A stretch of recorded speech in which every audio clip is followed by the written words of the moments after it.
America దగ్గర, China దగ్గర, Russia దగ్గర ఉన్నటువంటి అణుయుద్ధ నౌకలతో పోల్చుకుంటే మన దగ్గర చాలా తక్కువ. ఇప్పుడు కేవలం మూడోది. బట్ మనకి మనంగా చూస్తే మోడీ సర్కార్ రాకముందుకి ఇప్పటికి చూస్తే 3 అణుయుద్ధ నౌకలు తయారైనట్టు.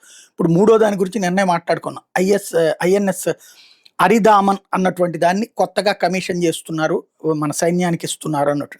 ఇది 750 కిలోమీటర్ల దూరంలోని లక్ష్యాల్ని ఛేదించగలిగినట్టు K-15, అట్లాగే 3000 కిలోమీటర్ల దూరంలో లక్ష్యాలని ఛేదించగలిగినటువంటి K-4 SLBMs దీంట్లో ఉంటాయి. అంటే యుద్ధానికి ఎల్లప్పుడూ సిద్ధంగా ఉండగలిగేది, అణుబాంబుల్ని కూడా మోసుకెళ్ళగలిగేది. సెకండ్ స్ట్రైక్ డిఫరెన్స్కి సంబంధించినటువంటి కీలకమైనటువంటి కాన్సెప్ట్. అంటే మనం ఎట్లాగో అణ్వాయుధాలు మొదట ప్రయోగించి అవతల వాడు పేలుస్తే కనుక దారిలోనే దెబ్బతీస్తాం. టోటల్గా వచ్చేటప్పటికి భారతదేశం అణ్వాయుధాలని శాంతికే వాడుతుంది. అది నిరూపిస్తూనే అదే సందర్భంలో అణ్వాయుధాలను మోసుకెళ్ళగలిగినటువంటి శక్తివంతమైన యుద్ధ విమానాలతో పాటు యుద్ధ నౌకలు కూడా సన్నద్ధం చేసుకుంటుంది, శత్రువుల్ని దృష్టిలో పెట్టుకుని.